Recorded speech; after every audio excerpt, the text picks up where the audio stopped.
something to say. That's all I got to say.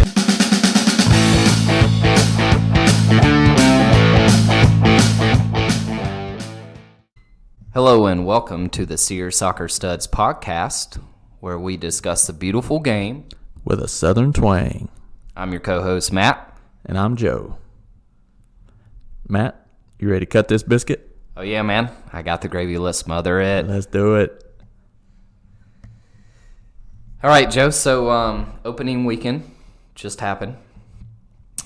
How excited were you? I could barely contain myself and my excitement. Good. Was there anything that kind of stood out to you or what? Oh, man. There was quite a bit. I mean, for starters, it does suck to see games with no fans still. I'd love the true English atmosphere back. So that does hurt it a little bit, but yeah, man, overall, I can't tell you, man, it was so good to see some good soccer going on again. It was. I admit it was. It's one of those things that you kind of, it's like Christmas morning for me now. You know, I really, really enjoy waking up right now I actually cannot sleep into the first game. I wake up an hour before the game at 6:30, even though I try to sleep in. Yeah. And then I'm sitting there just waiting for the game to come on. So yeah, it's pretty much my adult Christmas morning now. Instead of Santa, it's NBC announcers. Yeah, Rebecca Lowe. Yeah, Rebecca Lowe. Loa! Robbie Earl. The two Robbies. Our good buddy Kyle Martino. Yeah. Best American, I think, for announcer. He's not really. He's a commentator. Yeah, I guess. Commentator. Yeah. Yeah, best American commentator. NBC. You did it right. You got it right. He's the best one. So good job. Yep, I agree. Man, just happy to have it back. Yeah, it's great. It really is. But I agree with you. Having fans will, I think, change the players' attitudes too. You know, it kind of takes away from home field advantage, I would say, as well. Mm-hmm. But that's just my personal opinion. Nope. So, you know, usually what we do when we start a podcast is actually talk about what we jammed out to. Joe and I actually jammed out to a song from early 2000s, I'd say. Yeah, 2001. Yep. I say. Worst come to worst. My peoples come first. Yep. We'll put it on our show notes. But yeah, if you haven't heard it, it's a great song. Oh, yeah. It's kind of like words to live by, I would say. Yeah, it really is. Inspiration. And we actually jammed out to it on the way to a North Carolina 1A state championship. We almost need to set up a jar for that, too. Yeah. I mean, you know, we've talked about that a couple of times on our pod, so that isn't more of a swear jar. That's a praise jar, I guess. Yeah, definitely. All right, so we're going to go over the games that happened this weekend. You know, there were two of the top Big Six that were not in action just because of their extended run in Europe, being Man U and Man City. Man U was supposed to play Burnley, and Man City was playing Villa. So those games were postponed until later on, but we'll go through the games, I guess, as they started. Yeah. We can go that way. Yeah. So first game, Arsenal 3, Fulham, the Cottages, 0. Joe, what'd you think? Disappointing. As I'm a Fulham admirer. They've had a lot of Americans, yeah. Yep, they do. And I thought they looked all right for a little while, but at times there are just too many defensive problems on that team. It was a little disappointing. Just Tim Ream was all over the place. That hair, though. The hair. I mean, it's kind of high and tight, though. He's like the reverse Samson with that thing. He's grown it out, but he's gotten worse. I mean, he kind of looks like Gareth Bale right as Gareth Bale went to Real Madrid. You know, he's in that in-between phase where you can't really pull it up into a ponytail. It's that weird, weird phase. He's in a no man's land. Yeah. And it is some strawberry blonde. He's a true locks. blonde. Yeah. No, it's kind of a metaphor for his game. Like, he was hesitant. He would, that first goal, I believe it was. He had a chance to clear it, but it just kind of bounced off him like you were watching a high school game or something. That was like, man. I think he swung and it bounced and hit him in the butt and then landed in between his legs as he missed the ball, to be honest. But yeah, that's a pretty good description.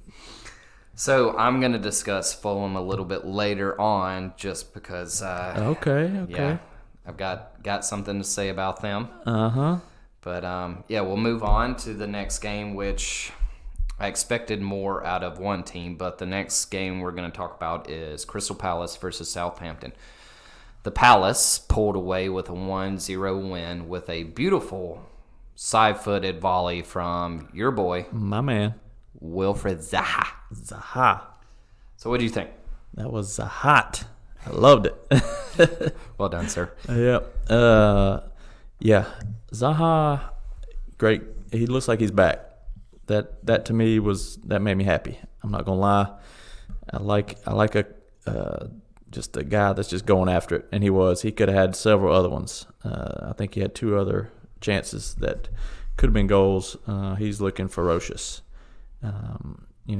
Crystal Palace, the center backs look good. Scott Dan back to his best.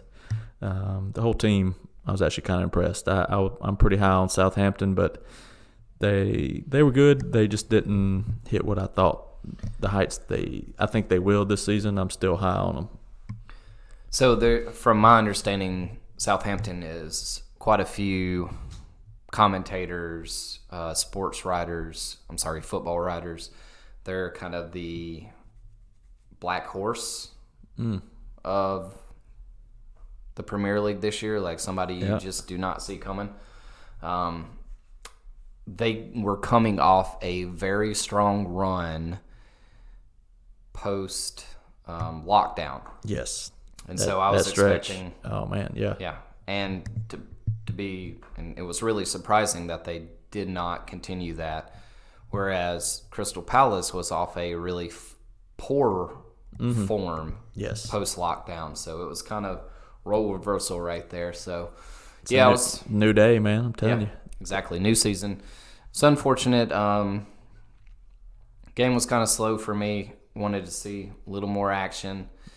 Goal happened in probably, I think, the 13th minute, and then it was kind of lights out after that. My boy, Danny Ings, didn't really... He had maybe a couple of chances, but wasn't able to produce anything. Che Adams, though, had a great volley, which the Crystal Palace goalkeeper saved. So, yeah. Yeah, I think those two are going to make some serious noise this season. I mean, I think the Southampton coach, Ralph Hasenhüttl, I believe is his name. He's going to crack the whip. If you remember when he first started, they lost, was it 7-0? 9-0 to Man City. Yes, and everybody was all up in arms. No, the man, he righted the ship. Southampton, for whatever reason, they have a losing streak on the opening day of the season. I think it goes back like decades. So, for whatever reason, I'm just going to write this off. Okay. Good win for Crystal Palace, but Southampton, we know you're going to make some serious tax write-off for Southampton first game. Yep. IRS will be looking into. All right, so moving on to the next game, and this, for me, was the game of the weekend, game of the very first round, match day 1. Liverpool 4, Leeds 3. Wow. Ooh.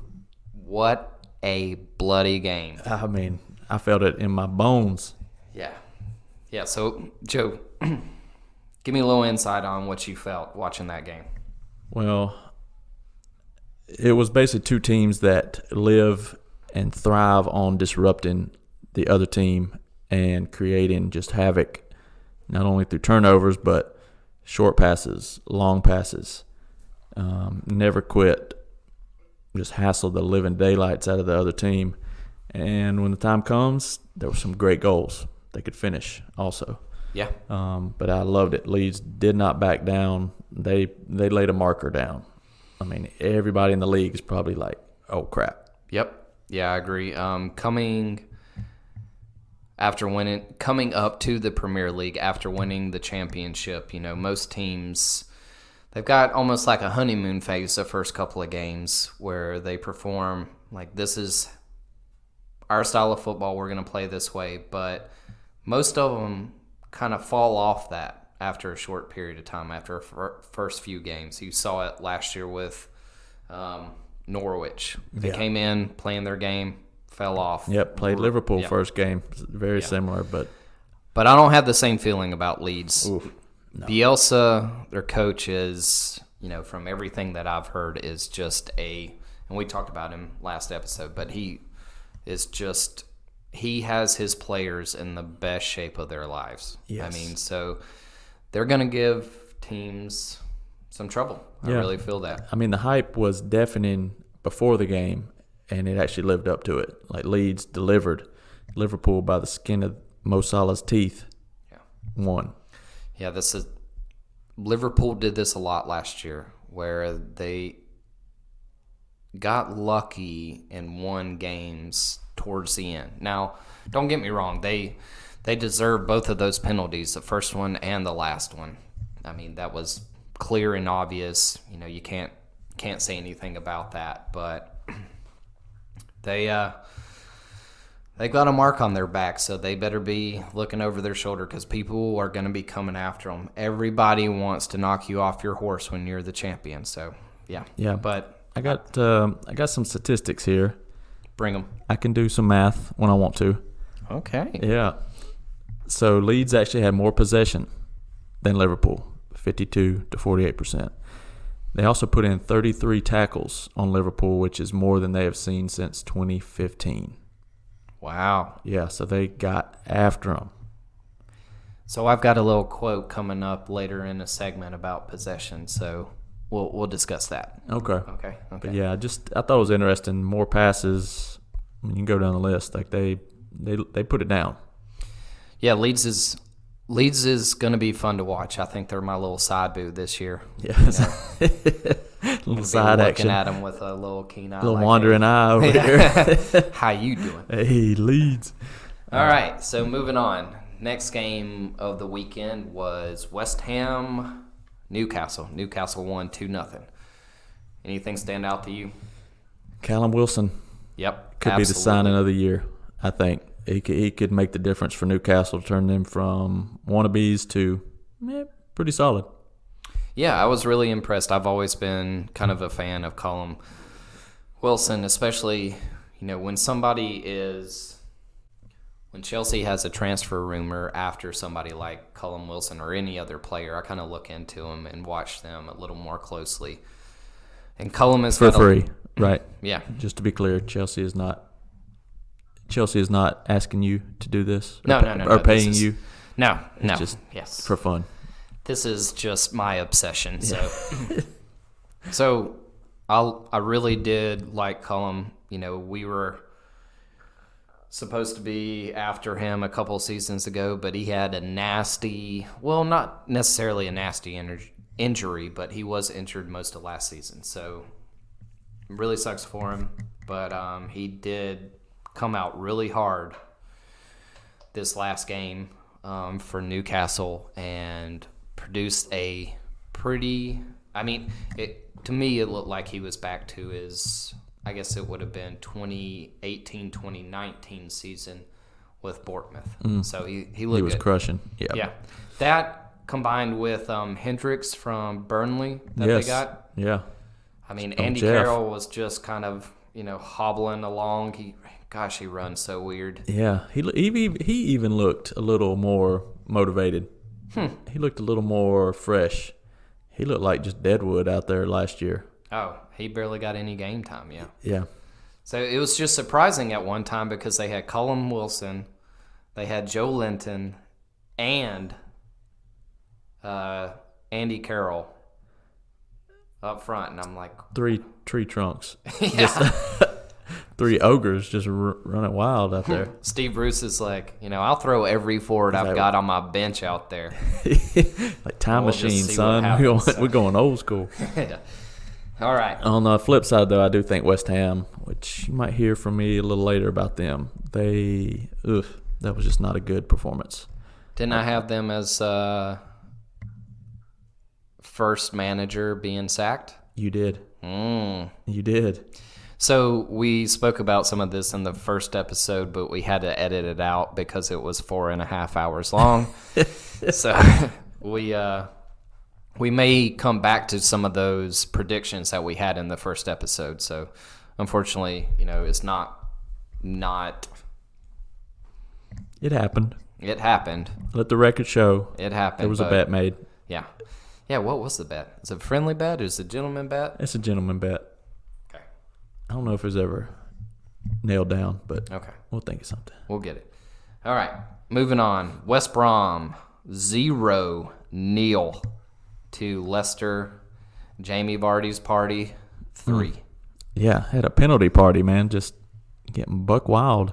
Did you think all of the penalties were warranted? I'll be honest, I didn't look that closely. Well, you know me. Yeah, you're a penalty.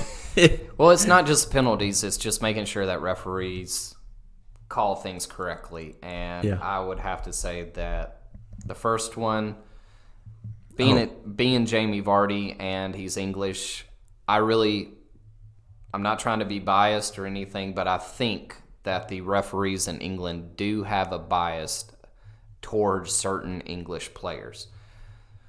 And I think Jamie Vardy is one of those, but he got tackled in the box. Guarantee you if that was Diego Costa, no penalty. Is that when Barnes was taking it down and then Vardy, the guy kind of got him? Okay. Oh, he's swim motion. moved him and just like grabbed him and threw him down. So yeah, I believe it was David penalty. Schwimmered him.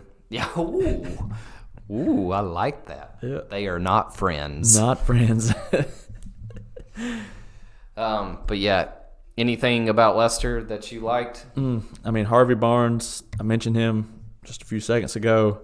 Yeah, when I watched that game, I'm thinking, this guy looks extremely exciting. If I was a Leicester fan, I'd be like, oh, heck yeah. He's quick. Yeah, he is very fast, and he goes for it. Yeah, he has one mind, and it's get the ball and go forward. Yep. He rarely tries to pass it back, which I can appreciate. I mean, when you have one objective, and that's to go at goal, you can scare the crap out of some defenders. If you're playing with Jamie Vardy, yeah, yeah, Jamie Vardy. I mean, that's their team is built to score some goals. I'm liking it. Yep. So I mean, I did find it interesting. Jamie Vardy only had 15 total touches. Scored 2 goals. He scored 2 goals. Well, 2 PKs. But yeah. But yeah, Jamie Vardy is. I saw a statistic today that said that he has scored now as many goals as Didier Drogba. Wow. In 44 less games. Unbelievable. Yeah. Yeah, that's impressive. So yeah, you gotta give it up. I thought West Brom performed pretty good though. The first half I thought it was pretty equal. I mean, they might have a shot at staying up. They got a left-footed winger that impressed me. I can't think of his name right now. I'll learn him a little bit later. But is it the one that West Ham? No. Sold him? No. What's his name? I know what you're talking about, but no, it's not. Dianjana. All right. Okay. So, Everton 1, Tottenham 0. Ooh. Jose Mourinho, The one and only. he's back for his first full season with Tottenham. Yeah. How do you think he fared? Well, post-lockdown, I thought they were all right. This game, and he's doing his normal tricks. He's making excuses. I mean, who truly knows if there's got to be some truth to him, but let's face it, the guy has more excuses than I can count. So, yeah, I thought they looked flat, and they looked not very dangerous aside from Son. Yeah, my issues with Jose Mourinho was that he had basically 3 defensive midfielders out on the field. Actually 4, considering Eric Dyer was playing center back. So 4 defensive midfielders. You had Winks. You had Højbjerg. Yep. And then Sissoko too. Yeah. Did he come on as a sub? I think he came on. Yeah. Okay. Who do you take the place of? There's somebody else that was on. I'm sorry. Can't think of it right now. But just there wasn't a lot of creativity within that midfield 3. So really relying on Dele Alli, Heung-min Son, and Harry Kane. Yeah. Which, I mean, they can make things happen, but like you said, I feel like they were flat. Yeah, they could not. Yeah, I mean, Harry Kane had 0 service. I mean, 0. Yeah. I mean, you can go to a closed restaurant and get more service than he was getting. Wow. That's funny. Oh, me. But on the flip side, Everton. Mm-hmm. Oh, yeah. So, I'm a fan of Carlo Ancelotti. I like his one eyebrow. His rock eyebrow going on, You smell what Ancelotti's cooking. Yeah, exactly. But, I was really impressed with James Rodriguez. A lot of people say that coming to the Premier League is really, really hard, coming from a different league, but, man, did he fit right in. His touch was better than just about everybody else on the field. I know your boy Rich Arlison over on the side. Well, I mean, James outplayed him. I was watching their first touches, and James was like, it was almost every time the ball was played to him, it was like he was trying to catch an egg. Yeah. So he was moving his foot. If you've ever tried to catch an egg, you can't just let it hit your hand. No, and you bounce gotta off. Cushion it. Yeah, and he was doing that with every first touch. The man is butterfeet. Yeah. I mean, it's just smooth. Oh, it's silky smooth. I think actually those two are going to complement each other quite a bit, though. Yeah. When I was watching, I think James probably played like 3 or 4 long passes out to Richarlison, who's more of just a true workhorse. I mean, he's got some skill and he can score a lot, but yeah, I'm thinking they're going to send him through. I mean, I'm expecting a big year for those two. I think they complement each other really well. Yeah, I really enjoyed watching that game. Obviously, being a Chelsea fan, and I will say this openly, I could care less about what Tottenham does. I hope they finish 17th and get relegated, but 17th wouldn't relegate them. Shoot. 18th, let them finish 18th. I'd be happy with it. But that's just me. But I will be honest, I feel like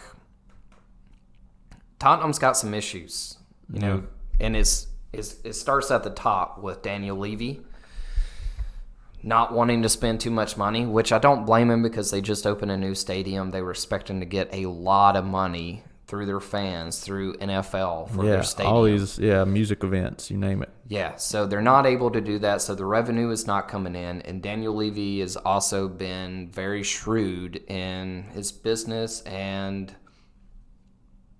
kind of financial decisions, especially regarding the club and who to bring in. Their most expensive signing came off the bench, Tanguy Ndombele. Ndombele. Sorry. Yes. Yeah, I think they've had a real falling out. Like, whatever's going on between those two, Jose's not a big fan, and I think it's mutual. Yeah, I think so too. So, I said in the first episode, which was edited out, that I feel like Tottenham's going to struggle the most out of the Big Six, and I'm going to stick by that. I really do. I could see it. Yeah. I mean, I think it's too early to tell, but the signs don't look too good. Everton, on the other hand, I was loving Allen, Decore. I thought, man, they put a platform upon which you can let some great players operate.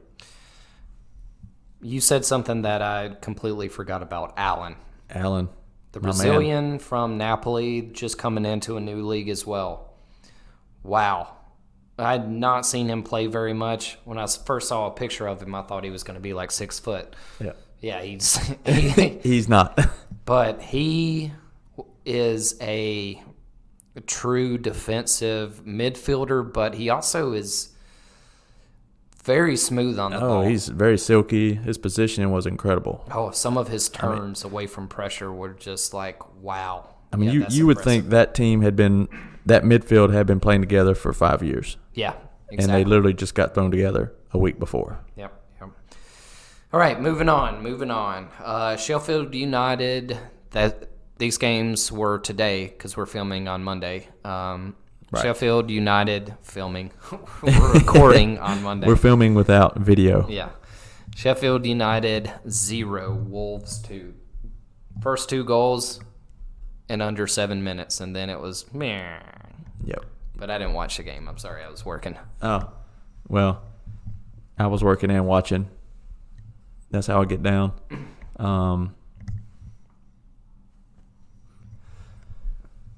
Yeah, it was actually.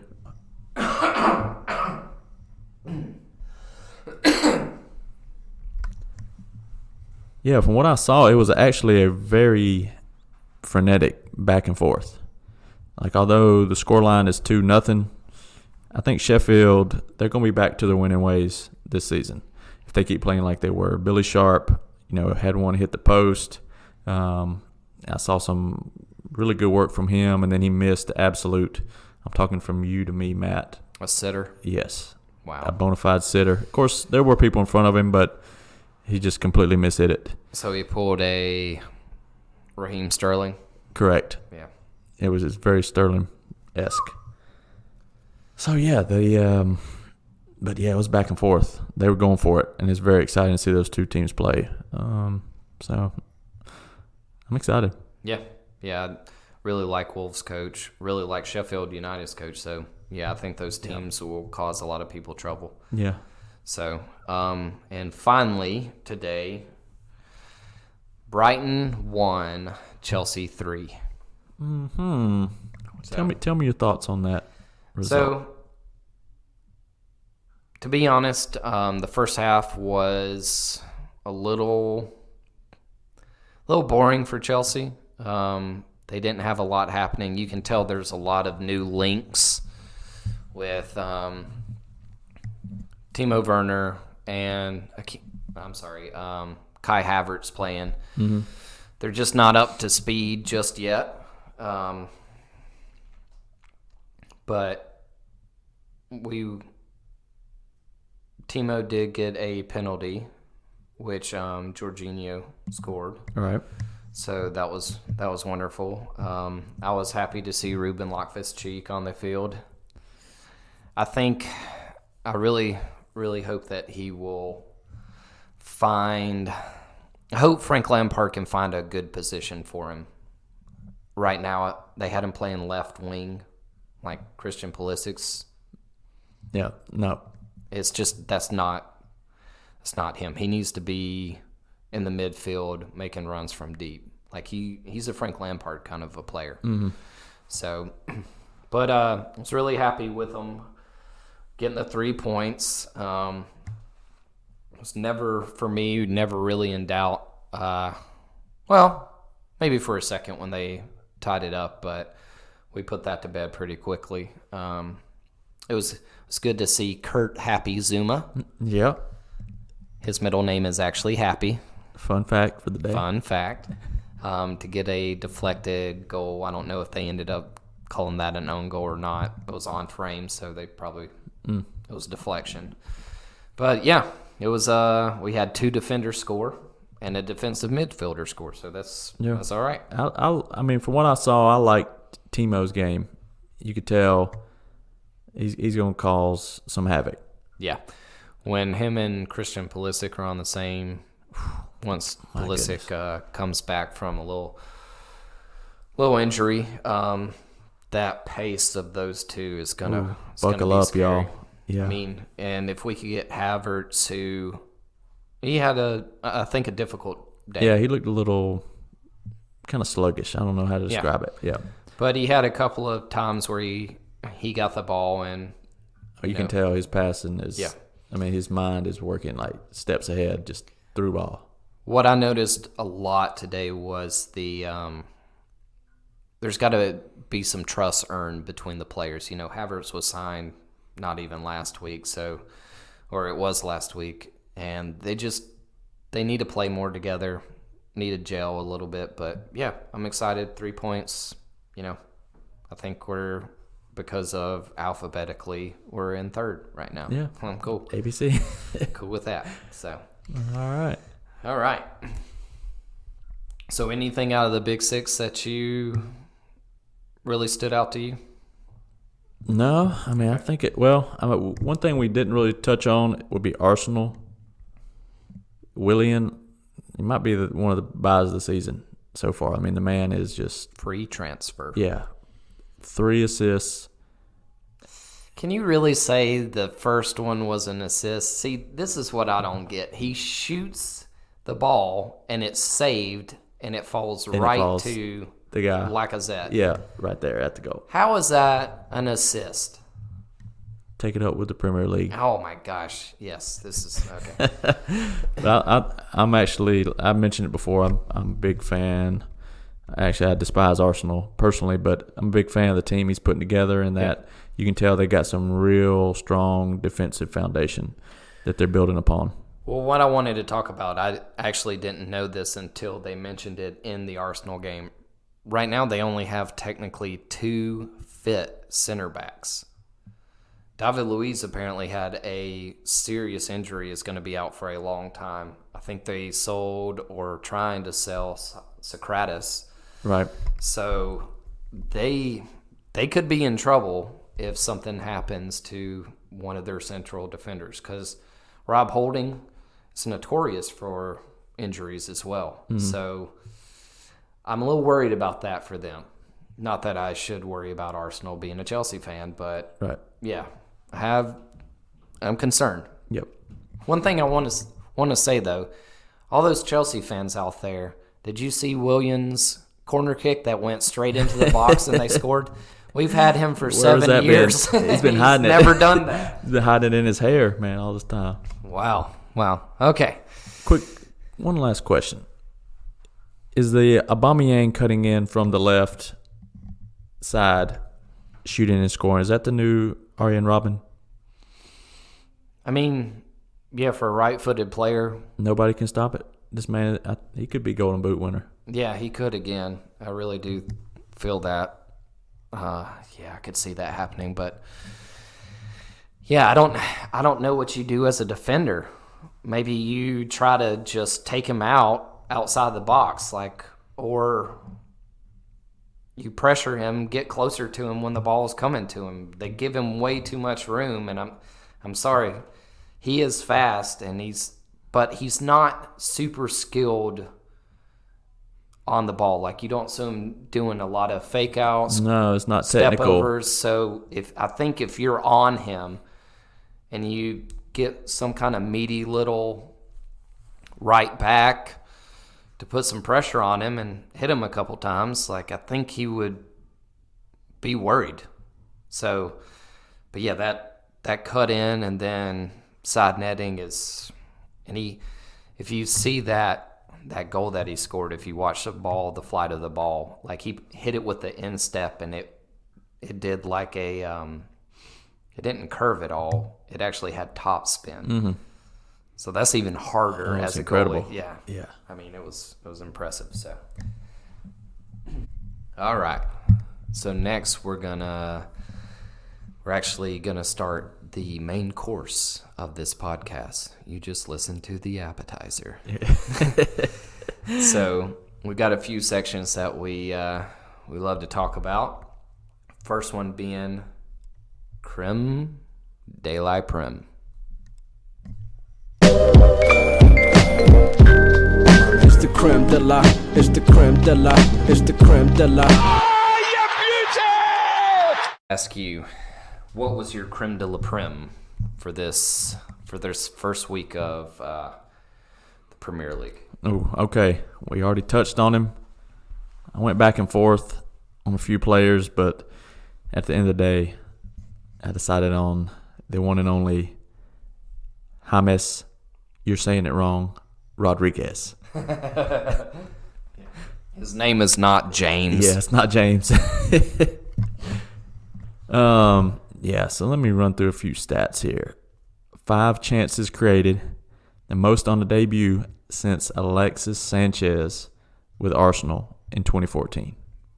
Boo. Had a good run with Arsenal. He did. He also had 4 recoveries. I couldn't believe it when I saw it. He was actually sliding in. This man, I think he likes being central to a team, and he has a coach that appreciates him. But that was the most. Yeah, that was the most on either team. Wow. Yeah, which surprised me. Once again, he had 11 of 12 long passes that were successful, most on either team. We already discussed his touch, his vision. I think at least his first game, they put him out on the right at the top of the three. He's not really Richarlison, head straight to goal. He likes to cut inside and then do a little something there, like cut like straight inside, not towards goal, but he kind of shuttles, and he's unstoppable with his passing and his long range shot. So yeah, I mean, I think I saw a stat. He received a pass from every single player on his team in the first half alone. Wow. I mean, it's unprecedented. So I think he's going to be central to all the good things that Everton are doing. Yeah, he's that type of player that wants the ball no matter what. I mean, you could see Jordan Pickford even picking him out. Yeah. Oh, absolutely. So. I mean, he's got a point to prove too. After the man has spent a few years in the wilderness between Real Madrid, Bayern Munich, I think he might have found a new home. Yeah, I'm really excited to see him play in the Premier League this whole season. I hope he stays healthy, because it can get the Premier League's unlike anything you could play in unless you play in the Championship, which is even harder. But I really hope that he stays healthy, and I think Everton is gonna, I think they're gonna have their day where they, don't show up, but I think they're gonna give people a lot of trouble. They always give Chelsea trouble. So We'll see. All right. What about you? Who is your Creme De La Prem? So my Creme De La Prem is actually a team. Now, they lost, but man, were they exciting. I'm going to go with Leeds. Leeds United. Man, I'm my side boo. Gosh, I need to check her out hard. Man. But, Chelsea needs to start monitoring your phone, buddy. I know, right? That's search history. I said it earlier. I really feel like Leeds, with their pressing style, they're going to give a lot of teams trouble this year. I mean, to go at the defending champions with no regrets. I mean, they really pushed, and was really hoping to see that game end. I mean, before the penalty, it was almost like Leeds had all the opportunities. You could almost see Leeds getting the next goal. Oh yeah, they easily could have won. So even though they lost, I really, really respect them.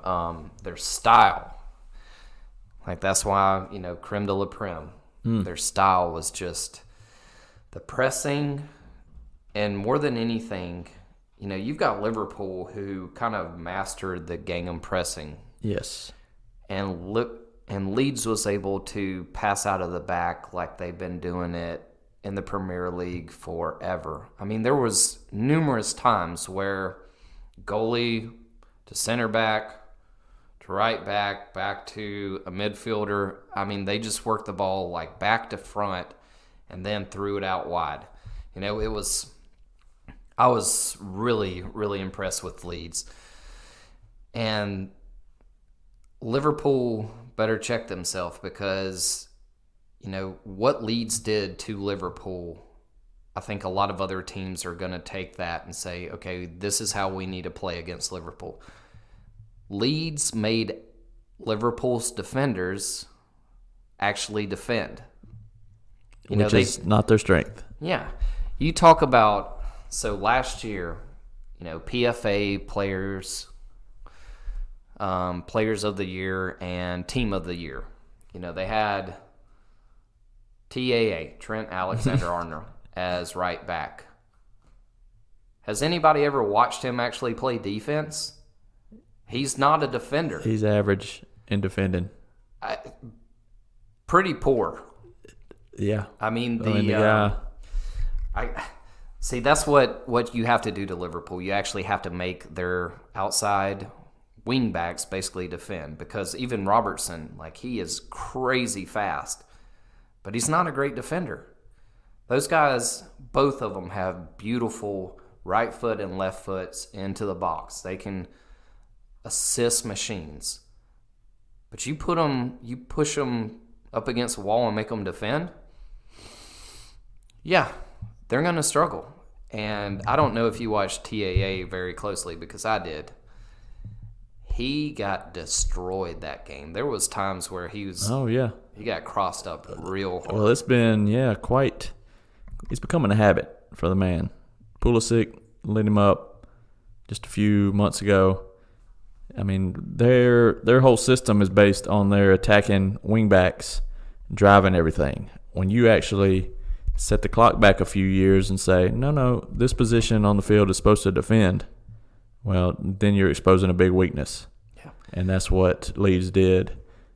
And I enjoyed watching it. I mean, I felt like their style play, when they were being pressed, they have kind of mastered a way to escape, whether it's passing or hit a long ball out to a wide open man and all of a sudden spread the field. Yes, they have mastered that kind of quick escape. Yeah. And that's what I don't understand about other teams as well. Like, if you know teams are going to press you, you should practice having somebody, whichever side of the field it is on. So let's say it's on the right side of the field. The defender should be able to ping a ball to the left side of the field and have a winger open. Like, that winger should stay on the left side, almost on the sideline, and just make the field that much wider. No, our old high school coach was a terrible coach. Ooh. We basically coached ourselves, but I remember one thing from him. Every time that we got the ball on a goal kick, if it was on our side of the field, he was always saying, get on the line. Yep. Spread the field.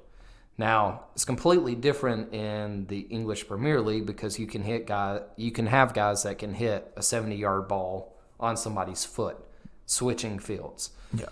So what I don't understand is why defenders don't do that more often, why there aren't more teams that say, like, hey, I'm going to be out here on the – and even if it doesn't work, at least you're out of the press. Yeah. You know? But if you put a ball into open with somebody like Christian Pulisic, somebody like Mo Salah, somebody like Sadio Mane, and you put it one-on-one into space and have them run onto it with another defender, there's a pretty good chance that your boy's going to get there. Well, and you saw Virgil van Dijk make a mistake. Leeds, I mean, if you don't make that pass, if you don't go for it, if you don't cause a little disruption, if you don't escape the press with that, and plus they harassed Virgil van Dijk. Everyone. So if you don't do that, then, hey, you're probably not going to get a goal. But Leeds has shown the way, and, yeah, man, I'm actually excited because they're not going to be playing Liverpool every week. Yeah. Somebody who can actually punish them, right, and can actually maybe even out-hustle them. Yeah. Most teams, it's going to be a struggle, so it should be very exciting. It was sad to see Rodrigo come on, their most expensive signing, and then give away the penalty that lost them the game. Not a good debut for Rodrigo. No, it wasn't. So, so the next segment is what we like to call Bless Your Heart. Basically, Bless your heart. Your little heart. Yeah, your little heart. This is a Southern expression, which most of y'all will be familiar with, but some of y'all maybe not. You don't want to be in this section. It's the anti-Creme De La Prem. Yeah, this is something that we saw. It wasn't so nice. It was something a little rough. Your friends will make fun of you for being in this section. Yeah. Because I know a lot of Premier League we're a pretty popular podcast among the Premier League, I think. It's a polite way of saying you busted. Yeah. Need to fix yourself. Exactly. So, Joe, who you got in your bless your heart section? Ooh, I went with the team, West Ham. Okay. The Hammers. Lost 2-0 to Newcastle. Not the end of the world. It's been the manner that they lost and everything surrounding the club. Their own player, Mark Noble, has had a little pop against the owner. Captain. Yes, the captain, Mr. West Ham. He's basically the embodiment of West Ham. That's got to be tough for the Bubbles fans. Yes. I mean, Hammers. The guy, he's been there forever.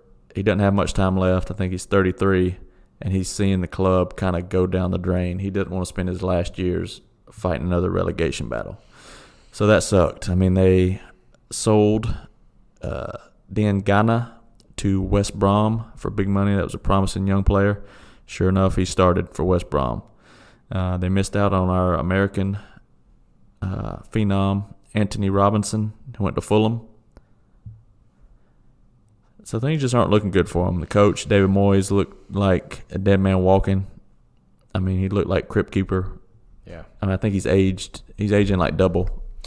Yeah, and this is the second time that he's managed West Ham, actually. Yeah. From what I'm hearing, West Ham is really struggling financially to even bring anybody in. Yeah. So they will have to sell in order to buy. And they did sell to West Brom, which apparently a lot of fans were just not happy about it because he was a product of the academy, wasn't he? Yes. Yeah. Very promising. I mean, you just kind of selling your future, and for not much in return. And West Ham fans are going to be really upset if Chelsea go in for Declan Rice and actually get him. Yeah. I have, Declan Rice was actually in the Chelsea academy. We got rid of him. He's best friends with Mason Mount. They've talked about playing together again in the club level. They play together in the country level, but they're bros. From my understanding, Chelsea will go in for Declan Rice, but West Ham is asking quite a bit of money, so it may not happen this go around, but probably next year you'll see Declan in a blue jersey. Yeah, I know Frank Lampard is a big fan, Declan Rice. Yeah. But it was just kind of sad to see a great club, big fan base, great history, and it looks like they're kind of circling the drain.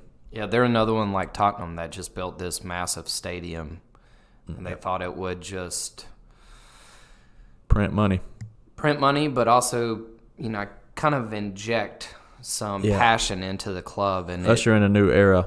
Yeah. Exactly. It has not done that. So, yeah. Okay. Who you got? Well, I also went with the team. Okay. So I've actually got two bless your heart moments. Okay. I'm excited. My first one, without a doubt, is Fulham. Fulham is, man, I know that we went over who's going to get relegated, and I would say after watching them, Fulham's going to be the first one relegated. Oof. I feel like they're in Norwich this year. Oof. It was that being the first game was hard to watch for me. Like Scotty Parker on the sideline looked super fresh in his suit. Whatever his stylish man. Yeah, I mean that suit fit really, really well. You look good. The hair is always looking just locked down. Yeah. But the team didn't even put up a fight. No. They were toothless. They didn't try to lay a glove, if you're using boxing terms. They didn't lay a glove on Arsenal. It was too easy for Arsenal. Yep. Which I think Arsenal better get their act together because that was like Sunday pub league for Arsenal. Yeah, they didn't even get out of third gear. Yeah, it was. I mean, Scotty P we all know you have a credo, no regrets. No Ragrets. But, yeah, I mean, you left the guy who literally scored you 26, 25 goals, Mitrovic, on the bench. You got to go for it, man. I did hear that Mitrovic was coming off of a knock. Oh, okay. So he needed a little bit of time. But the thing is, that's one of the things that I had written down. Where are the goals going to come from besides Mitrovic? Yep. There's not much.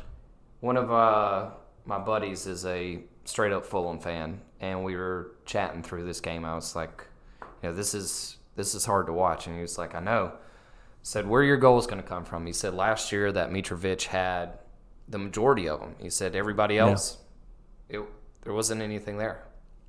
So I just don't see where their goals are going to come from. I even asked, do you have any wingers that actually go at people? They did get Knockart from, was it Brighton and Hove Albion? I think so. I'm a fan of Knockart. I do like him.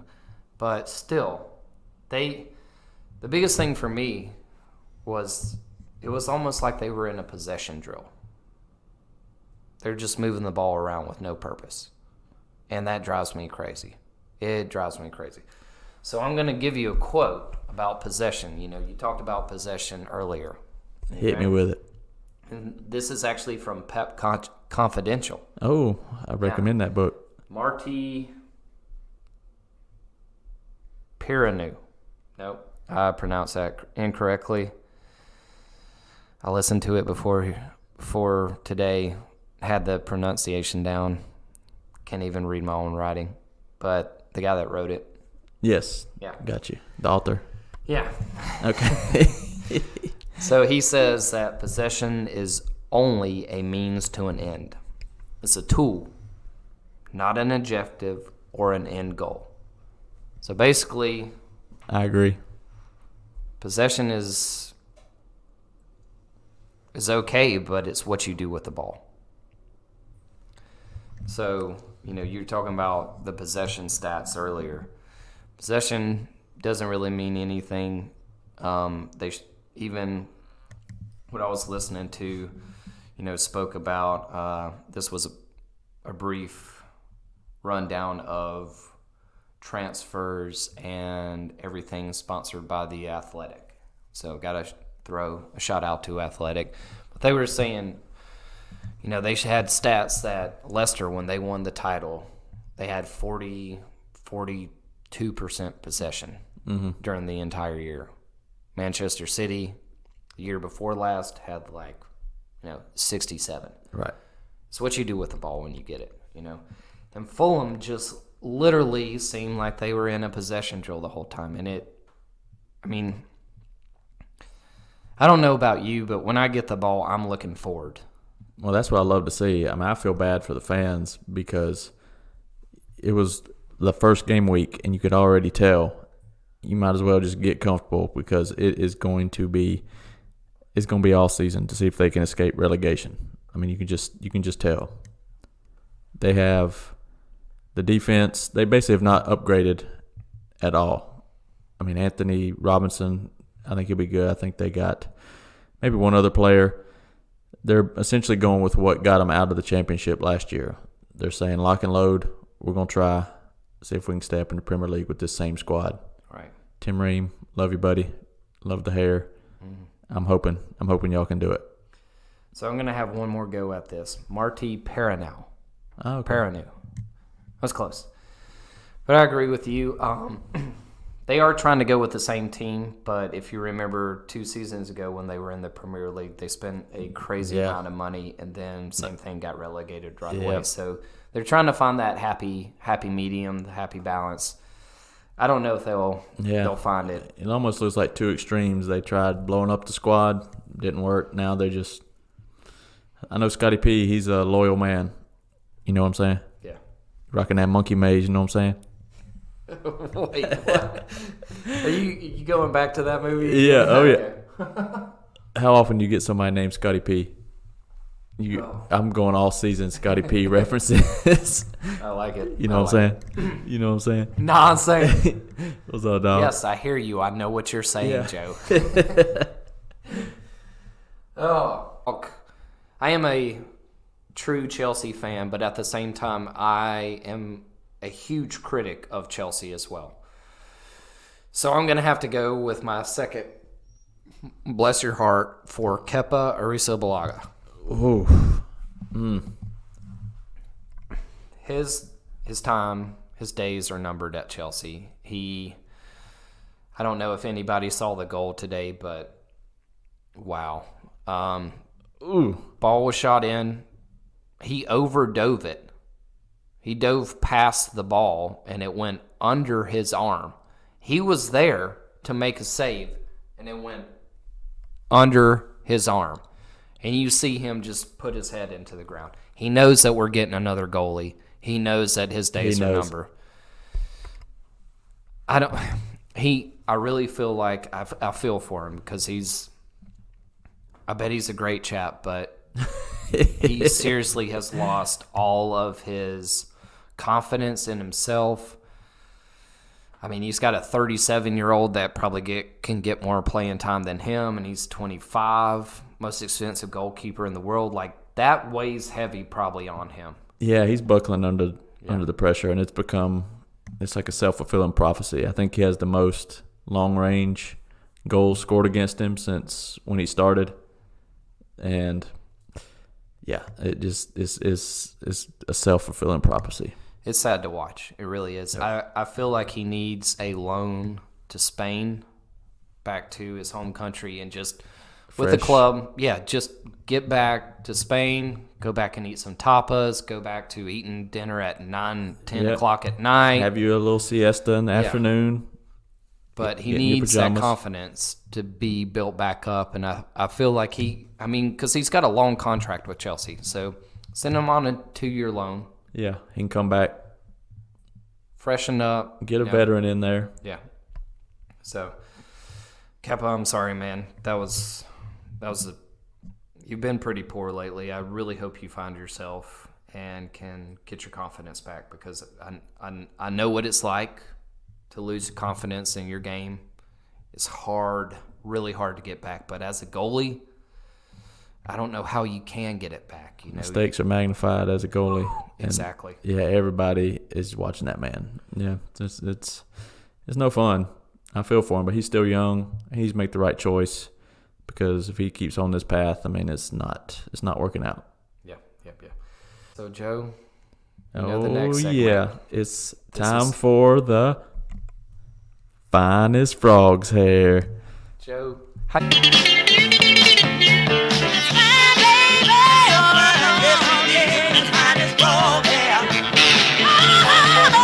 you feeling today? Buddy, I am fine as frog's hair. Dude, it's so fine you don't even Can't even see it. Microscopic. Woo! So fine. So it's the section where we pick something that doesn't quite neatly fall in the good or bad, just something with a little X factor. A little freshness. Yes, a little something extra. Yep. So this week, I'll get your opinion. Who'd you go with? So I went with a player this week for a couple of reasons. But I'll go ahead and say I picked Mo Salah. Ooh, I like it. So Mo Salah, he's got a fresh new haircut. Very fresh. Oh, man. I think he got it cut. He went straight from the barber to the field. Yeah. I mean, the man is looking like spruced up. And he got that beard faded just right. It is like next level fade. It was extremely fresh. So Mo looks really, really, really healthy.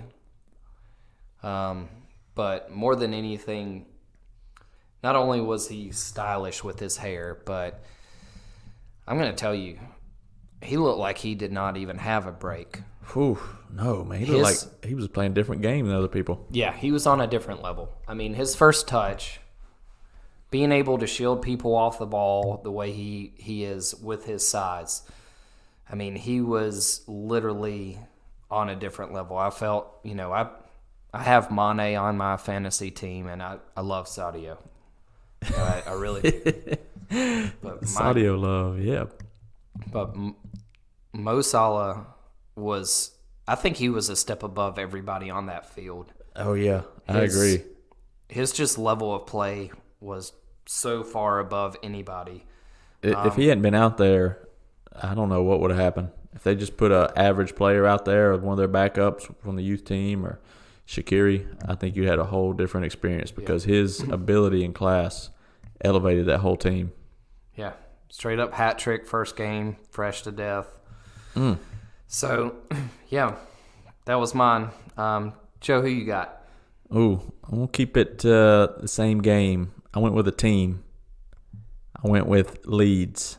Ooh, okay. So I originally had Leeds as my Finest Frog's Hair, but then I changed it up to Creme De La Prem because Finest Frog's Hair has something stylish and Mo looked real stylish. He did.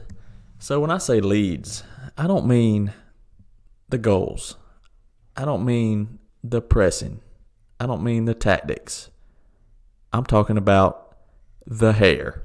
So many man buns. So many. Golly. I had to just adjust my TV screen. I couldn't believe it had been so long since I had seen a team that committed to hair. I mean, to great hair. Half the team had the hair bun pulled up, and did you see the line shaved underneath it? Jack Harrison had the shaved line, pull back, ponytail look. We had Luke Ayling, the right back and captain. Phenomenal man bun. Yes. You got the newly capped midfielder, Calvin Phillips. Yes. Also man bun. Yeah. The new German defender, Robin Koch. He's bringing back like the mid-90s, like Backstreet Boys, David Beckham, like kind of the mid-part waterfall look. Yeah. The curtains. Oh. Glorious. You had, what's his name, Helder Costa, who joined from Wolves, two-tone dreadlocks. Dang. I mean, this team, and like I said, I think the other guy, Strauch, I believe is his name. Yeah, glorious jet black hair, just pulled back with the band. I mean, we're talking a team of men, and men have real hair. Head and shoulders above everyone. They were. I mean, it took me back. I thought I was like in the 70s or something when men actually got flamboyant with their hair. Like, it only takes one team, and then you realize, dang, we've been missing this in our lives. Right. So many high and tight looks, so much hair gel. No. You want to see a real man's team in terms of hair, you look at Leeds. So, Emma, my fiance, I told her that once we actually get married, I want to grow my hair out and grow like a man bun. Oh, my goodness. She's kind of concerned about that, but I don't blame her. I want to do it. I want to see it. At one point in my life. Maybe I'll be like Mr. Peoples and I'll be, our... Like a hippie.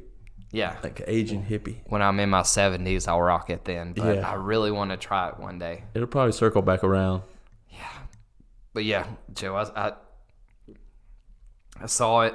It was beautiful. The Leeds team had so many man buns. I mean, Yeah, when they were celebrating a goal, it looked like like a modern art,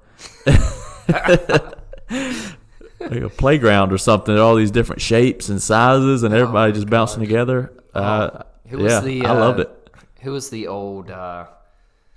When we were growing up, there was always this one guy that was on hair commercials that had hair. Fabio. You know Fabio approves of Leeds. Oh my gosh, I'm pretty sure he's rocking like a Leeds headband. He right probably now, is. pulling his little hair back. Fabio, if you listen to this, hit us up on social media or something. Yeah, tell us how much you like Leeds. Yep, because we know you've been giving us some tips, brother. Oh man. Well, yeah, good choice, Joe. Very good choice. Thank you. All right, so next we're going to move on to the melting pot. This is where we discuss all things around the world. Joe, what do you have?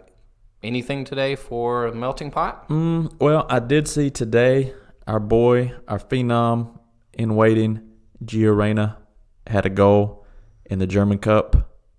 The DF's Poco? Polka? Yeah, that's the one and only. Can't miss it. Yeah, they put a whooping on the name of the team they played escapes me. It was maybe 5-0 they won. Right. But I saw where he scored, saw the highlights. I mean, he's coming along. That's a very exciting team, and he could be him and Pulisic. Thinking about those two together, and we talking world class players by the time the next World Cup kicks off. Yeah, I think we've got exciting times coming up. Gio Reyna, we spoke about him last week. He's young, he's tall, he's got really, really amazing skill. So I'm really excited for the future with the U.S. And going on that, my melting pot, I've got a couple of things, but one of the things I wanted to bring up is Conrad de la Fuente. Mm-hmm. Oh, yeah. You know who I'm talking about? Oh, yeah. Yeah. Si, senor. Okay. So Conrad de la Fuente is the very first American to ever play for Barcelona. Last week we covered Weston McKennie, first American player at Juventus. We've got exciting times ahead of us. Yeah, there's some amazing talent coming through. I really hope that we can get to a point where we're playing, the majority of these guys are in the same league and can kind of understand each other a little bit better because they see each other more often. Right, that'd be nice. But I really feel like we've got some exciting times ahead of us for American soccer. The biggest problem that I see is that we play in the CONCACAF and we go to places that do not cut their grass for 2 weeks, and then we come down there and it's 16 inches tall, and they're like, we just cut it this morning. You got boulders on the field. Gosh. It's like us going up to Blue Ridge back in high school. Oh, my gosh, man. Craters. Oh, yeah. Gosh, what a rough time. Yeah, CONCACAF is like the Western North Carolina high school soccer of the state, basically. Yeah. So the other thing I wanted to mention about, we want to talk about anything that we saw around the world. And, even if we discuss women's soccer, which we're not opposed to. I mean, oh no, Chelsea women won 9-0 the other day. Like, that's what I'm talking about. Yeah, I mean, they got some superstars. Shoot, I love women and when they play soccer. Yes, both of those things. Great, big fans. I think we've mentioned earlier, we are limited on time and what we can watch. So yeah. And our first love is the Premier League, so that's what we mainly cover. So I actually saw something, and I hope, Joe, that you saw this as well. The only reason I saw it is because of this wonderful little website called Reddit. Mm-hmm. I've heard you mention it a time or two.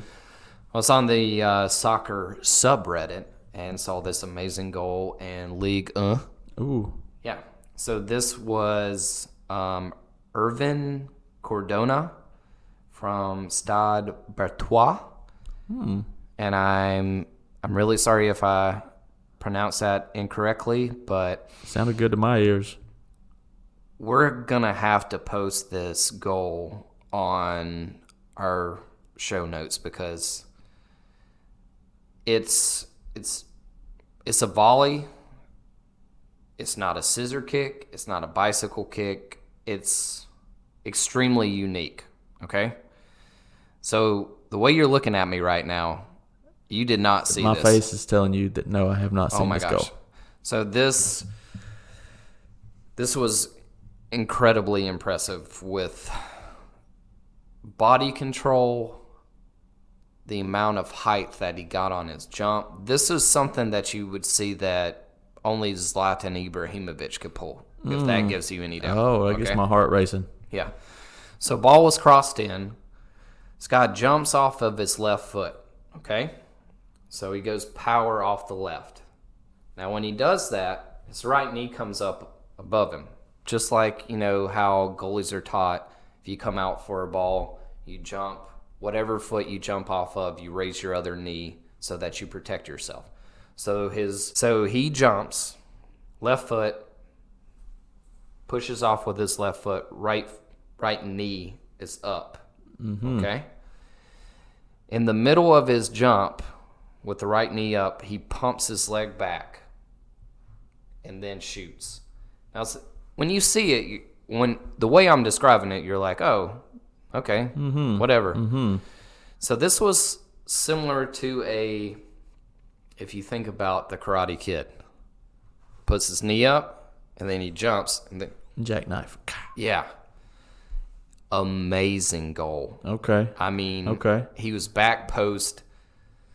It's very, very unique goal. So you got to check it out. But it is unbelievable. Wow. When I saw it. Okay. Yeah, we'll put a link to it. I'll have to check it out. I even got Emma, my fiance, on it. And I was like, Emma, let me show you this goal. It's so crazy. And she was like, well, are you talking about the one on Reddit? And I'm like, yeah. You She's seen like, it? I seen it. Oh, I heck seen yeah. it. Yeah, I got her hooked too. Uh-huh. But yeah, unbelievable. So if you haven't checked it out, please do. Awesome, awesome stuff. So next we move on to, we still haven't figured out the name of this. We're still waiting on the emails to flood in. Yeah, by the way, email us with any suggestions, any questions for us at searsoccerstuds with a Z @gmail.com. All right. And you can find us on Instagram at searsoccerstuds. See us on Twitter at searsoccerstuds. Correct. And we'll put that all in the show notes. But yeah, hit us up. Okay. Our big weekly discussion, which we're hoping that some of y'all can help us out with the name on. We've called it the Rocking Chair Hour, the Sewing Circle, the Front Porch, the Shrimp and Grits. Like, just give us a little heads up. The Family Reunion. We want something Southern. Yeah, we do. So, Joe, I kind of teased you with this in like our very first episode that didn't make it on air. I don't think this was Genesis. This was before Genesis. Oh, before. Yeah. The like 3.5 hour one that we talked. So we old yellered that one. So the big discussion for me this week is why fans choose a certain team. From my understanding, there's about 3 types of fans. You've got the bandwagoner, who's usually the one that meets a friend and says, "Hey, what are you watching?" "Oh, I'm watching this Man United play." "Oh, cool."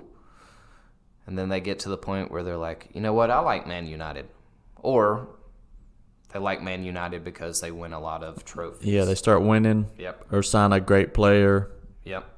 Become popular, and people jump on them bandwagon. Yep. They sign somebody that, they've always liked and enjoyed watching, like Ronaldo. So many people jumped the bandwagon from Man U to Real Madrid when he went to Real. Now they're probably Juventus fans. Yep. They buy the jersey. Yeah. Then the second fan is somebody that watches a sport and says, "You know what? I really like this sport. I like this league. I'm going to sit down and watch games and just figure out who I enjoy watching." I call that the studier. Okay. All right. So, yeah, just like I'm saying, they sit down, watch all the games, and maybe it takes them a whole season to figure out who they actually they kind of see which team fits them, who they're feeling, what team they want to, and what team kind of speaks to them. Yeah. And the third and final one is the love at first sight. Mm-hmm. So certain people get your heart fluttering. Yep. They watch a team, they see them, and they're just completely infatuated with them right off the bat. Like, this is the one team. So, Joe, I got to ask you, what kind of fan are you? That's a good question, Matt. I would have to say number 3, love at first sight. Take me back. Okay, jump in the time machine. It was summer of, that was This time machine doesn't sound safe. Dang, I thought I did a pretty good job. I'm scared to get in it. But okay, I'll risk my life. Let's jump in the time machine. We're going back to 2002, the summer of 2002. World Cup. Okay. This was pre-Facebook, pre-social media. We didn't really have all the games on TV like we do now. There's many options. There's a whole different sporting viewership landscape. So yeah, I'm a huge United States fan, honestly. That should be pretty obvious. But U.S. men's national team. And women's. Yes. But my number 2 has always been England. My family came from England. I know some of them don't like us too much when we've met with their fans, but some of them we really have a good connection. But England's always been my number 2 team. So I was watching, and it sounds corny in hindsight, but David Beckham, he had that mohawk going, and I was, 18 years old. Yep. I was captivated. I was like, dang, this guy is cool. I would get up, the games were on at like 1 a.m., 2 a.m. I would get up to watch. It was the Japan-South Korea World Cup. Thank you. In addition to watching the U.S. men's team, I would also watch England. And became a big Beckham fan. Okay. And so I was like, what team does Beckham play for? And then that kind of led me to Manchester United. Ruud van Nistelrooy could not stop scoring. Yeah. That season. And that was my gateway drug to Premier League. Okay. And yeah, so there was really no other option. I had other teams that I liked. Full disclosure, I quite like Liverpool. I went to school near there. They want Manchester United fans to hate Liverpool, but personally, I always kind of liked them. I had a bunch of friends who were Scousers and big Liverpool fans, and you have respect for Liverpool. Yeah, so I've always liked them also. But yeah, Manchester United was my team from day one. There really was no other option at that time. Not every game was on TV. We had no streaming, no pull out your laptop and watch it. It was kind of like, well, they show Manchester United a lot. I like Beckham, and then you start seeing Scholes and Gary Neville, all these players, and just Giggsy. I was like, yeah, Giggs. I was like, yep, this is my team. Just every time Beckham would take a free kick, I was just captivated. Yeah. But then he left the next year, but it was too late. They'd already sunk their teeth into me. So Manchester United for life.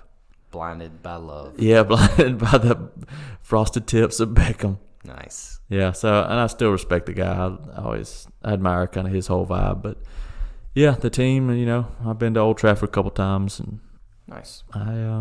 That's how it started for me, man. I guess it would be love at first sight. Love at first sight. Yes, sir. Now, I told my story, Matt. Let's hear yours. Which type of fan are you? So, Joe, you're actually included in my story. Oh, okay. Yeah. It always elevates the story. Yep. Back in, I guess it was fall of 2004, Joe and I are living across the street from each other up in Asheville. Mm-hmm. And just like Joe was saying, it's really hard for us to see any soccer whatsoever. When I was growing up, I lived way out in the country.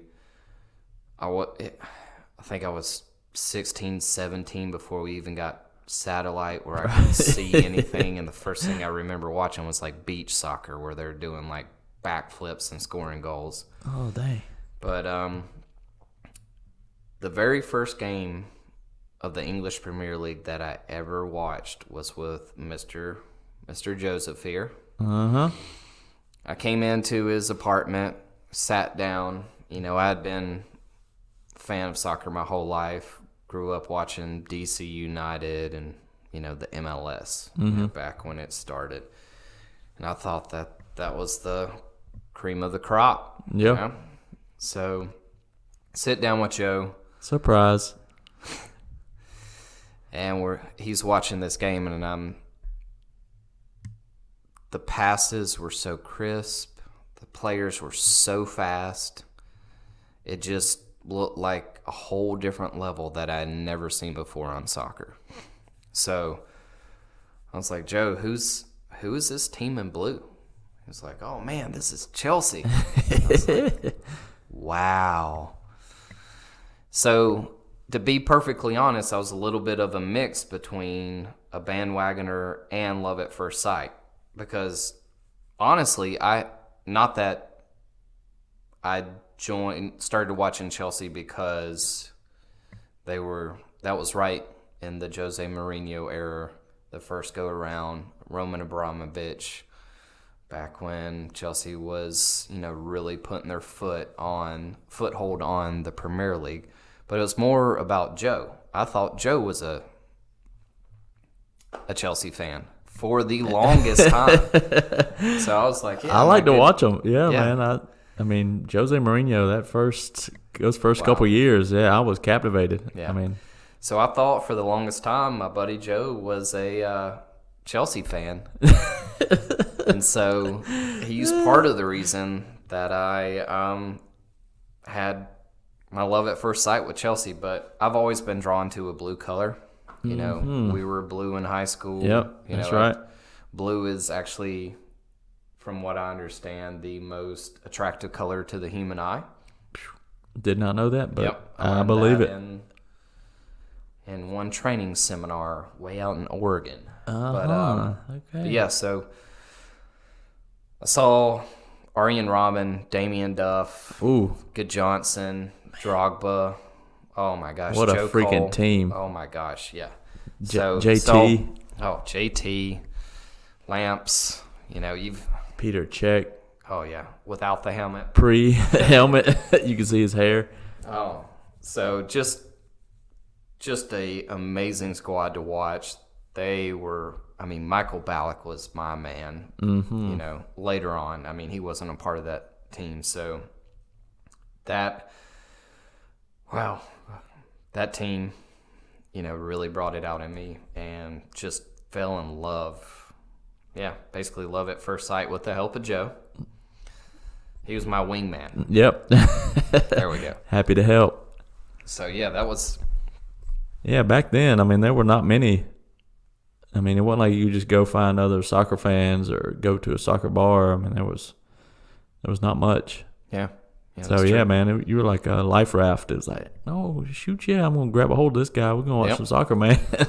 Yeah, and it wasn't until really I went off to East Carolina and then got in a mix with a bunch of guys that I played soccer with down there, and had a bunch of Arsenal fans, Man City, Fulham, all kinds of, and I was like, well, I'm a Chelsea fan. But that was back when Chelsea was pretty much on top of the world for a little bit of time.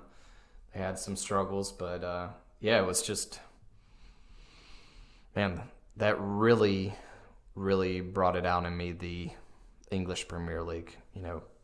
So much fun to watch. So, but we want to know. We want to ask you, our listeners out there. Again, email us at searsoccerstuds@gmail.com and let us know what kind of fan are you. If you come up with another type of fan, let us know. Tell us your story. Yeah. We want to hear from y'all. We know there's a couple million of y'all out there. Couple mil. Yeah, a couple mil at least. Loyal listeners to the Sears Soccer Studs. So, yeah, write us. I want to hear from you. Yeah, we want. But yeah, that's pretty much all we got for this episode. So once again, you came for the footy, but stayed for the accents. We thank you. Yes. Studs up. Until next time. Peace.